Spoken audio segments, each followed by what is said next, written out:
Então, meus queridos engenheiros, engenheiro, né, ou futuros engenheiros de controle, ou eletricistas, ou de computação, a gente terminou, né, uma parte do conteúdo que é o LGR. Então, com isso, a gente terminou uma parte do conteúdo que a gente diz que não é propriamente análise no domínio do tempo, tá? Mas tudo que a gente fez até agora, a gente precisa das equações, tá? Então podem observar, tanto o Ruth-Hurwitz quanto o LGR ou até mesmo a teoria do erro, eu dependia de um conhecimento do modelo, né? Eu precisava saber a equação da planta, eu precisava saber a equação do compensador, né, para analisar, né, mas vamos focar no estudo da planta, né? Se eu não soubesse a equação da planta, eu jamais vou conseguir fazer o LGR.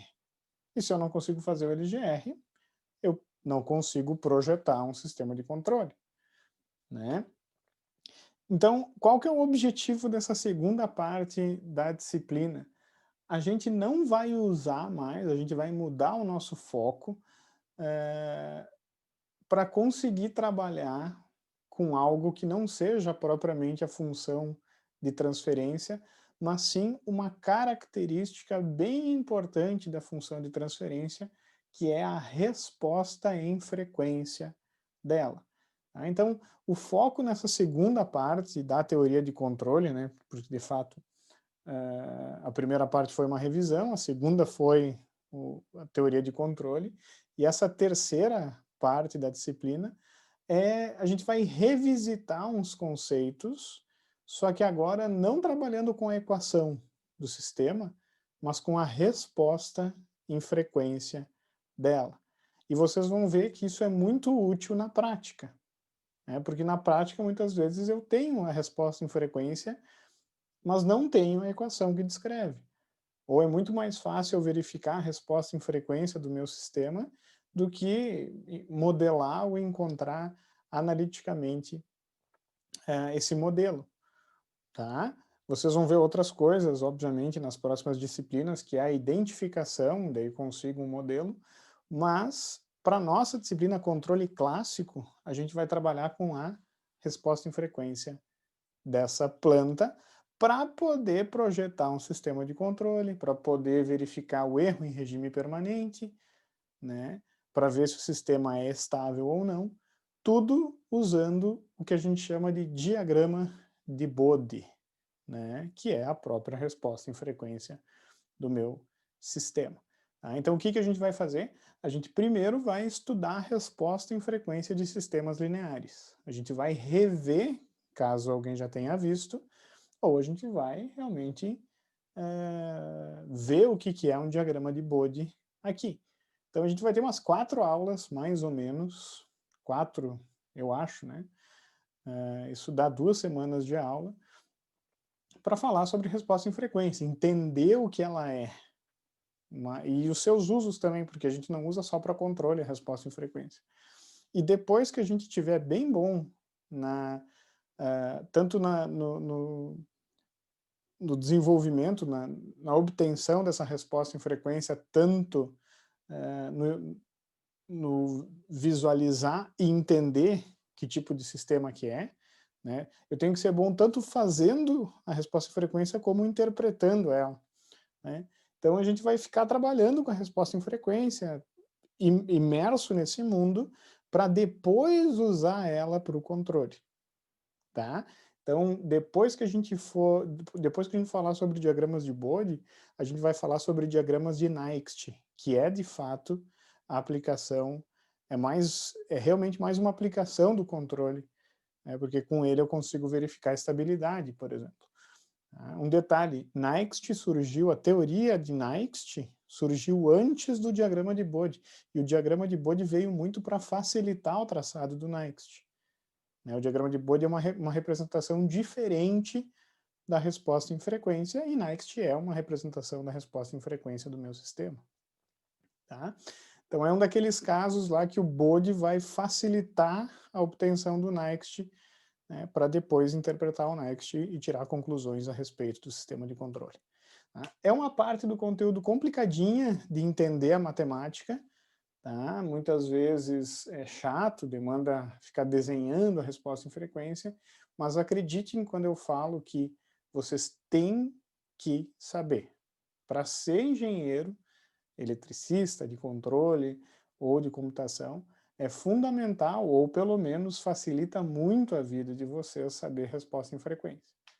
Porque a gente vai precisar aqui, a gente vai precisar em análise 2, a gente precisa em eletrônica, a gente precisa em DSP para sistemas discretos, vocês vão precisar em projetos, depois em controle digital, né? Então, não é só na minha disciplina, mas várias disciplinas fazem uso da resposta em frequência de sistemas que a gente vai dar uma olhada, começar a ver hoje, tá? Então, resposta em frequência de sistemas LTI, tá? Então, eu vou ser bem pragmático nessa aula, né? Na apostila eu sou mais teórico, eu sou mais formal, matematicamente falando, tá? Mas a resposta em frequência é bem simples, né? Em resumo, eu estou estudando como que o sistema se comporta para uma entrada senoidal. E por que que uma senoide ela é importante, né? Porque, de fato, né, a senoide é uma exponencial. Eu posso escrever um seno, né? Posso escrever um seno ou um cosseno, tanto faz, como uma soma de exponenciais. Né? No caso, o cosseno é menos, o seno é menos aqui, sobre 2J. Tá? E pode parecer pouca coisa, né? Mas eu uso o senoide porque é dos sinais periódicos o mais simples. Tá? E, na verdade, a gente viu que a função de transferência, isso em sinais, a gente viu que a função de transferência me diz como o sistema responde para exponenciais.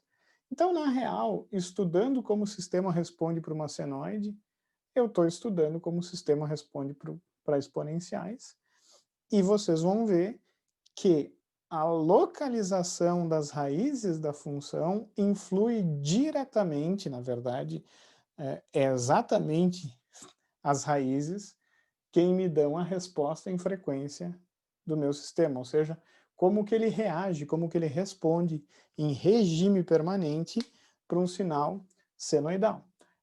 Detalhes importantes, tá? A gente está estudando até agora degrau e entradas polinomiais, né?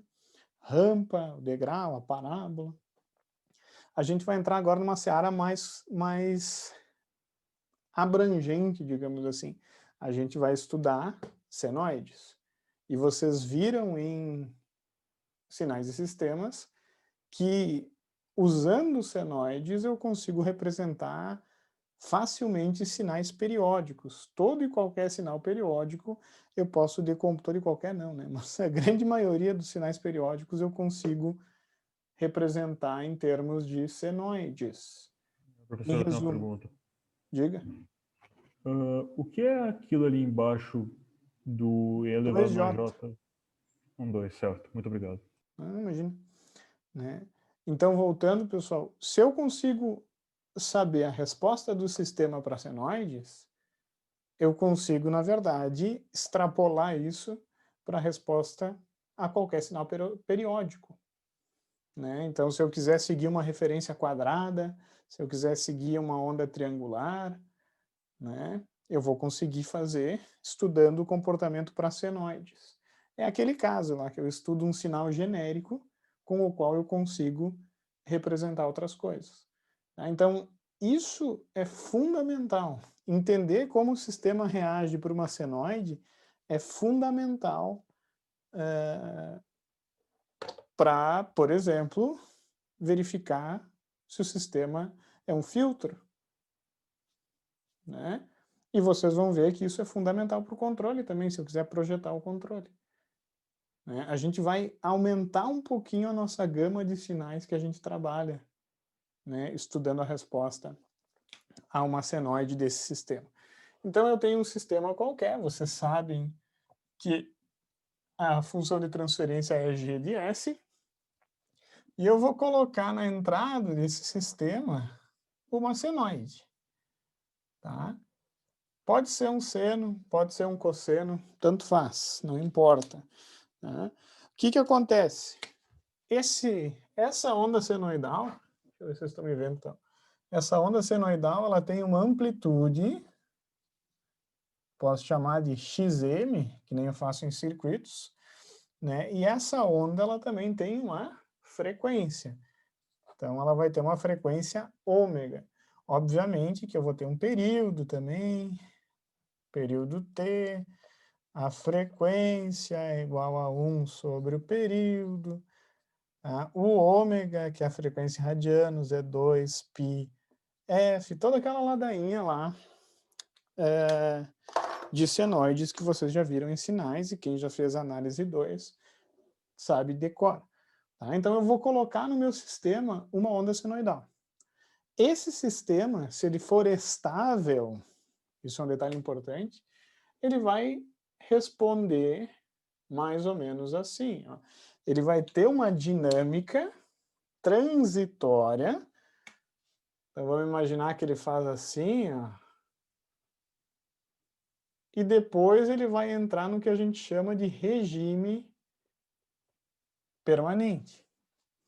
Tá? Então ele tem um transitório, como vocês já sabem, né? Transitório. E aqui é o regime permanente. Até nem precisa anotar isso, acho que isso aí já é de conhecimento geral, né? Esse transitório ele vai ser dado pela localização dos polos, que a gente já estudou.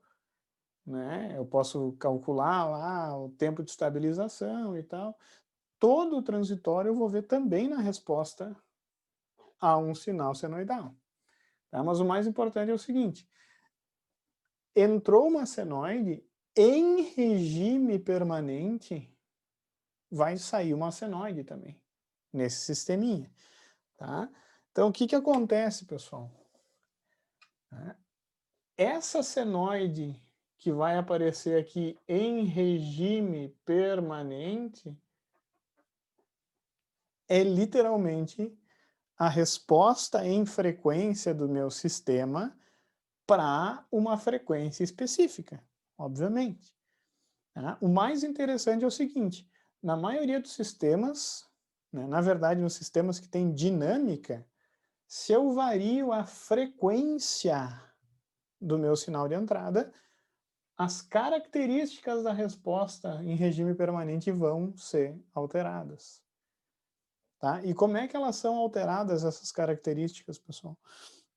Eu vou ter duas alterações. E isso o pessoal de circuitos, quem já fez a cadeira de análise 2, sabe. Tá? Essa senoide tem uma amplitude, ela vai ter uma frequência, e ela tem, nesse caso não tem propriamente, um deslocamento de fase. No caso, esse é um seno, né? É um seno de ômega t. Né? Essa função aqui é xm seno de ômega t. Tá? Se eu olhar o regime permanente do meu sistema e colocar junto aqui o meu sinal de entrada, eu vou perceber que existem diferenças em magnitude e em fase. Se o sistema é linear, a frequência da saída vai ser igual à frequência da entrada. Mas se o sistema não é linear, eu muito provavelmente vou ter harmônicas. Tá? Mas isso aí é o papo para outra hora. Tá? Então, o que acontece? Se eu for ver a minha entrada, se eu desenhar a minha entrada aqui junto, eu vou ter uma situação assim, ó, por exemplo. Tá? Exagerei, né? Aqui é um seno que ficou horrivelmente desenhado, desculpa. Tá? Então, vou tentar desenhar um pouquinho melhor aí. Ficou pior. Mas eu quero que vocês só entendam, ó, que o regime permanente, né, imaginemos que a minha entrada, eu vou desenhar aqui embaixo em regime permanente só. Então, já foi todo transitório. Já era todo transitório. Vamos imaginar que a entrada está fazendo isso. A saída, ela não vai ser exatamente igual. Ela pode ser, em determinada situação, esse carinha aqui, ó. que acontece? Ó, eu tenho uma diferença de magnitude nessas ondas. Só que além de ter uma diferença de magnitude, eu tenho uma diferença de fase. A saída, ela é, nesse exemplo, maior que a entrada e ela está deslocada um pouquinho na fase. Isso é muito, mas muito fácil de entender. Eu já devo ter mostrado, quem já foi aluno meu provavelmente já viu esse exemplo aqui, ó, né? Eu tenho um peso e um elástico, no caso. Tá?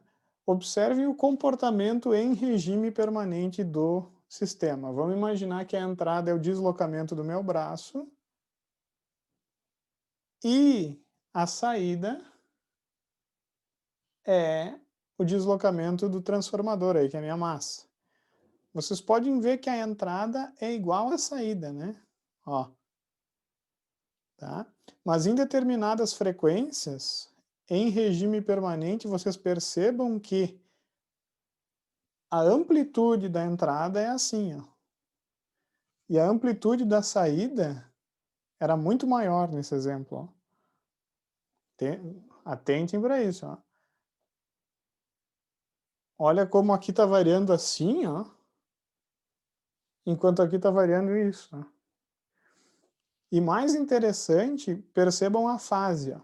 Quando a minha mão está subindo, a massa aqui ainda está descendo, não começou a subir ainda, perceberam? E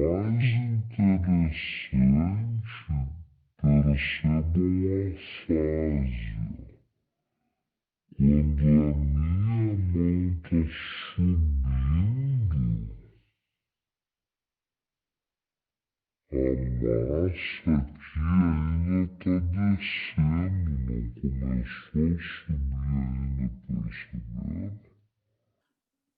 Tá? Então vou meio que fazer em câmera lenta, ó.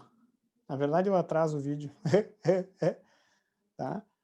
Mas aqui para vocês, ó, eu tô fazendo isso aqui, ó.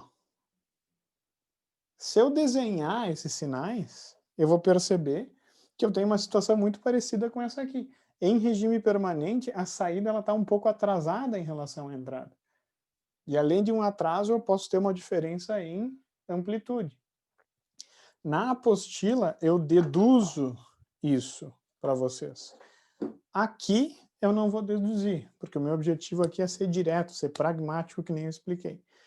É óbvio que essas diferenças na magnitude e na fase, na magnitude e na fase do sinal, são intimamente relacionadas à localização das raízes, das singularidades da minha função de transferência. Além disso, por óbvio, guarda relação com a frequência. E eu posso mostrar para vocês aqui, ó. Olha como esse sistema reage de uma maneira e agora reage de uma maneira completamente diferente e é o mesmo sistema. Eu só estou mudando a frequência, ó. Ó, agora bem devagarinho. Tá? Então percebam que tudo bem, é função da dinâmica, da equação do sistema, mas é também função da frequência que eu aplico. Tá? É a mesma coisa um filtro. Se eu estou projetando um filtro de áudio, um filtro de qualquer coisa, né, na eletrônica, o meu filtro não é projetado exatamente para ter comportamentos diferentes com a frequência. Ah, se eu estou fazendo um filtro passa baixa, eu quero que as frequências baixas passem, mas as frequências altas não. Entenderam? Então, essa característica é função da função de transferência, por óbvio. Por quê? Porque isso é uma exponencial. Complexa, tudo bem, mas uma senoide é uma exponencial. E a função de transferência me diz exatamente como que essas exponenciais da entrada aparecem na saída, né? Elas aparecem multiplicadas por ganhos. Pode ver. X de S vezes G de S é igual a Y de S. Isso para senoides também, porque senoide é, de fato, exponencial. Tá? Então, o que acontece? se na entrada do meu sistema eu coloco esse sinal aqui, ó, XM seno de ômega t, não vou deduzir isso para vocês, tá lá na apostila deduzido bem legalzinho, bem passo a passo. A saída do meu sistema no tempo vai ser módulo da função avaliada no ponto de frequência do sinal, J ômega, vezes o meu XM, vezes o meu seno, ômega t, mais a fase da função na frequência. Tá? Pode parecer meio feio, mas é fácil, tá? Não é uma coisa difícil. O que acontece, pessoal? O sinal de saída vai ser modificado em amplitude. Pode ver que isso é a amplitude da saída. Ó. Amplitude da saída. A amplitude da saída vai ser a amplitude do sinal de entrada vezes o módulo da função de transferência no ponto S igual a J ômega. Então, na verdade, pessoal, o que vocês têm que cuidar é o seguinte, ó. G de J ômega é igual a G de S, substituindo S pelo ponto J ômega. E por que eu faço essa substituição por J ômega? Porque um seno, que nem eu desenhei aqui, eu não devia ter apagado, que nem eu escrevi aqui, um seno eu posso escrever assim, ó. Quais são as componentes de frequência que são utilizadas para fazer um seno? J ômega e menos J ômega. Tá? Então, na verdade, a frequência complexa de uma onda senoidal é J ômega, inclusive não importa se é seno ou se é cosseno. A única diferença de um seno e de um cosseno é a fase deles. Né? Tá? Mas a frequência complexa, S, é J ômega. Então, o que acontece? Se eu avalio a função de transferência nesse ponto de frequência, eu tenho exatamente a resposta do sistema para uma onda senoidal. Tá? O módulo dessa função me diz como que o sistema responde em amplitude. E a fase dessa função me diz como que o sistema desloca a fase da senoide. Né? Então, o que acontece? Esse G de J ômega, na verdade, é um número complexo, que tem amplitude e fase. Por exemplo, se G de S é igual a 1 sobre S, para vocês verem como isso faz sentido. O que é 1 sobre S, pessoal? Que sistema tem como função de transferência 1 sobre S? O integrador? É um integrador, perfeito. Tá? Esse integrador, se eu avaliar a resposta em frequência dele, eu tenho que simplesmente calcular G de J ômega. E com isso, o que eu vou saber? Eu vou saber como que ele reage para uma senoide. E esse sistema, o integrador, reage com a seguinte função. 1 sobre J ômega. Eu só substituí o S, desculpa, por J ômega. E aqui vem a coisa interessante, observem essa função. Se eu calcular o módulo de G de J ômega, quanto é que é 1? Vou simplificar para vocês. Quanto é que é 1 sobre J? 1 sobre J é quanto? Um jeito mais fácil de escrever isso seria como? Menos J? Menos J, perfeito. Alberto, né? Isso. É, viu? Menos J. Tá? Menos J é o jeito mais fácil de escrever 1 sobre J, na minha opinião. Tá? Então, na verdade, isso aqui eu posso escrever como menos J1 sobre ômega. Para ficar mais fácil ainda, para vocês começarem a visualizar, menos J, isso aqui está na forma retangular. Mas se eu pensar num número na sua notação polar, quanto é que vai ser 1 menos J, né? Na verdade, menos J é igual ao quê? Qual que é o módulo do número menos J? É 1. Hã? 1. É 1, tá? Eu sei que é uma pergunta óbvia, mas muita gente provavelmente rachou para responder. Então eu quero realmente essa resposta assim com raiva. Porra, professor, é 1, né, caralho? Qual é a fase do menos J? Menos 180. Menos Opa, 90. menos 90, sorry. Menos 90. Ou quem quiser usar π, pode usar, menos π sobre 2, não tem problema. Isso é importante nessa parte da disciplina. Quem já fez análise 2 faz um tempo, quem ficou um tempinho sem estudar, 1, 2 semestres sem estudar números complexos, tem que dar uma revisada. Tá? Porque para nós, 1 sobre J, eu tenho que vir para cá em 5 segundos. Né? Eu tenho que ter fluência nessas representações. Representação retangular, representação polar, e saber algumas coisas, obviamente, rapidamente, de álgebra, né, com números complexos. Por que que eu estou trazendo isso? Porque esse carinha aqui, eu posso escrever como G de J ômega igual a 1 sobre ômega com fase menos 90. Por quê?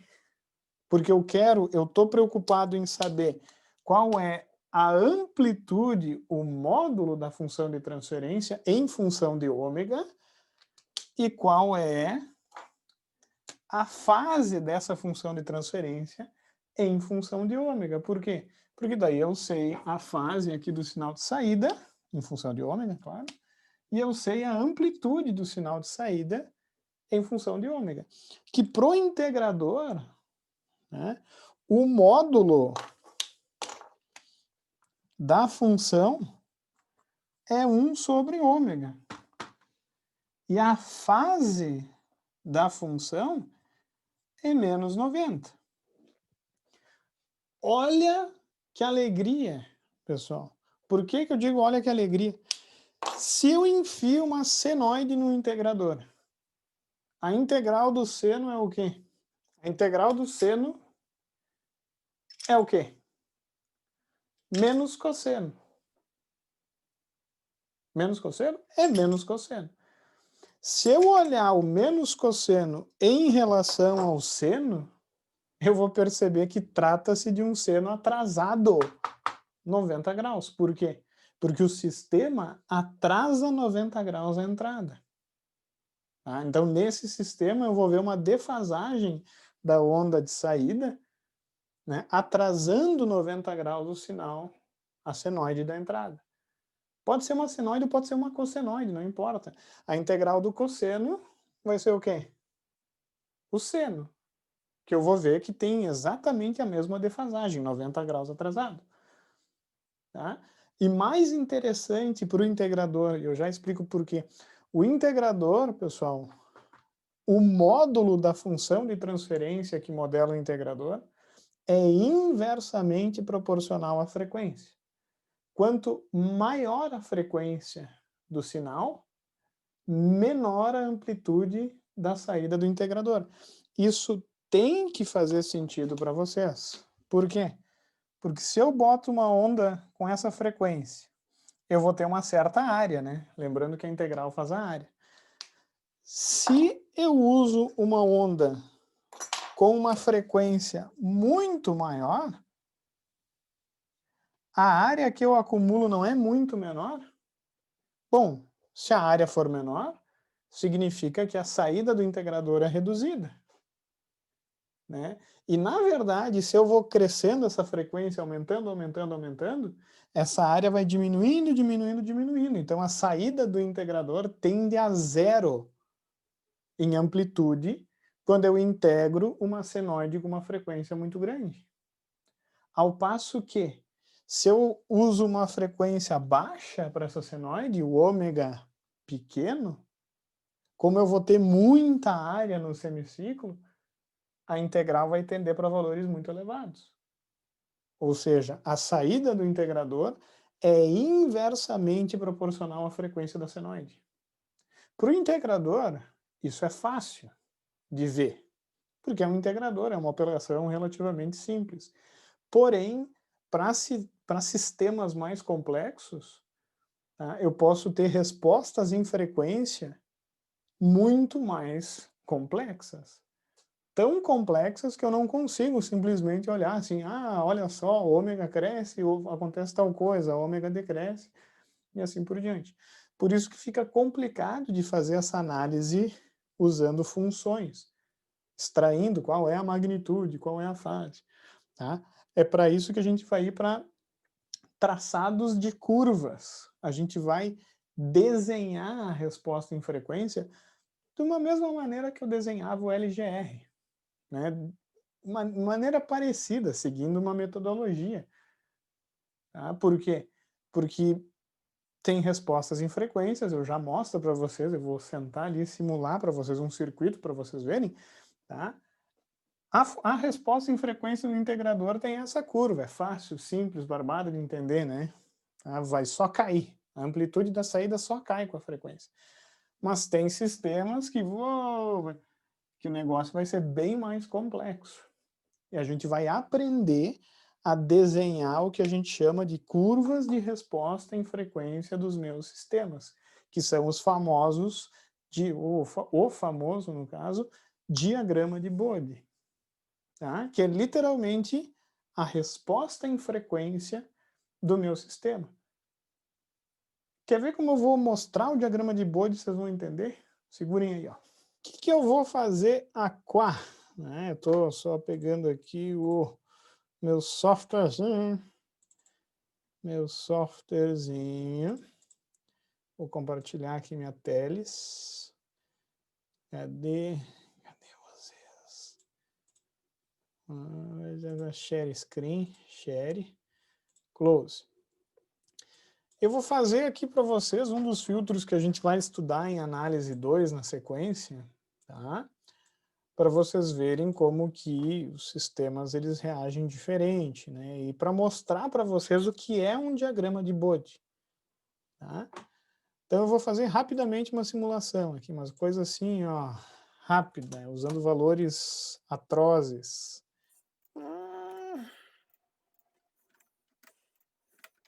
Peraí.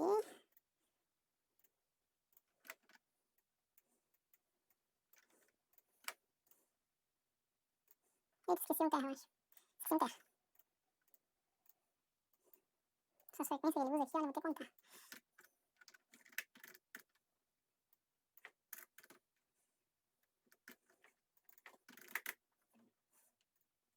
Eu quero confirmar aqui. Nó 1 não é o nó 1, não. Eu quero nó 3, deve ser. Nossa, eu vou confirmar o nó aqui. Nó 3. Nó 3. Então, ó, pessoal. Até vou deixar assim porque tá tranquilo. Essas curvas que a gente vê aqui, até vou diminuir aqui para favorecer um pouquinho a visualização.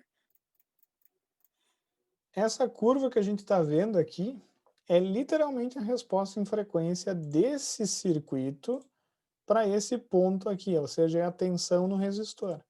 O que eu vejo nessa curva? Essa curva azul é o que a gente chama gráfico de magnitude, que por óbvio é o módulo da função de transferência que modela esse circuito, que a gente não fez, mas o que importa aqui, que eu quero que vocês entendam, são as curvas, né?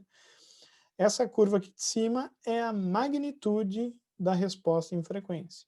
A curva aqui de baixo é a fase da resposta em frequência. Então, o que eu concluo olhando essas curvas, pessoal? Que esse sisteminha, ele começa com um ganho baixo. Esse ganho aqui está em decibéis. A gente vai entender o que é decibéis na próxima aula. Né? Por mais estranho que pareça, um ganho negativo significa uma atenuação. E um ganho positivo significa uma amplificação. Tá? Hoje é isso que eu quero que vocês entendam. Então, olhando essa curva, eu percebo que o sistema começa atenuado. Ó. atenuado, atenuado, mas que a amplitude sobe com a frequência. Observem que a frequência aqui está em hertz, ó. Né? Existe uma frequência aqui no meio em que a amplitude é 0 dB. Tá? E se não é positivo nem negativo, significa que aqui nesse ponto ele não atenua e nem amplifica. Tá? Até essa frequência, o que acontece? A fase está adiantada da saída. Mas depois aqui dessa frequência, a fase começa a atrasar, porque é menos, né? E se eu olhar a magnitude de novo começa a cair. Então esse filtro que está aqui é o famoso filtro passa-banda. Ele deixa o quê? Deixa uma faixa central de frequências passar. Mas ele vai filtrar frequências que se afastam dessa banda. Esse tipo de filtro é bastante utilizado em sintonia de rádio, pessoal. Tá? Para sintonizar a rádio, para sintonizar uma estação, eu posso usar esse tipo de filtro. Tá? E o mais interessante é que se eu mudo aqui, por exemplo, o valor da resistência para 0,1, vocês vão perceber que muda bastante a resposta em frequência. Ó. Ela ficou mais pontuda. Esse filtro aqui ele ficou mais seletivo. Mas na aula de hoje, eu quero que vocês entendam que essa resposta que a gente está vendo aqui numa curva, em decibéis e tal, blá, blá, blá, nada mais é do que a resposta desse circuito a uma onda senoidal. E eu vou provar para vocês. Ó. Eu estou pegando aqui a fonte, né, e vindo aqui transformando ela numa senoide. Amplitude VA, e eu vou usar, pessoal, uma frequência, olhando aqui o gráfico, ó, vamos usar uma frequência baixa aqui, né, 10 mili de frequência, né, pode ser uma coisa absurda, mas é a vida. Tá? Então, vou pegar a senoide, vou colocar que a frequência aqui é 0,01 Hz. Ok. Tá?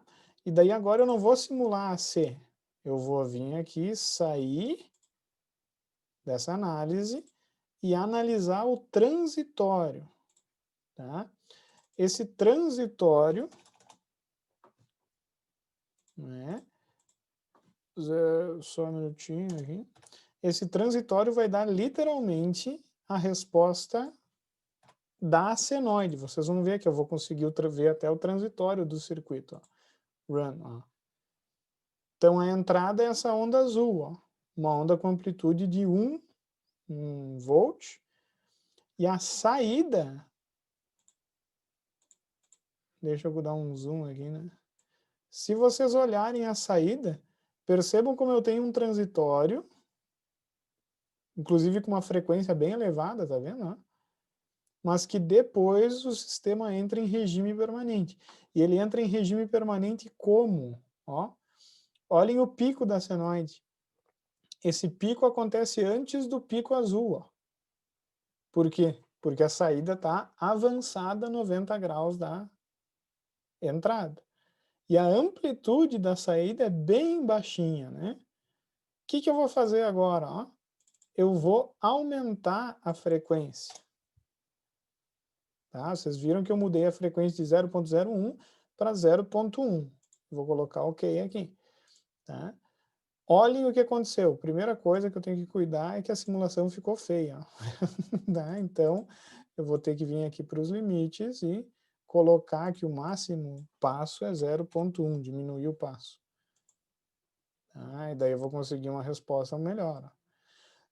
Percebam que a saída aumentou. Claramente aumentou. Antes não estava tão alta assim, né? Ela estava bem baixinha, mal via a oscilação. Outra coisa, né? O transitório continua aqui, ó.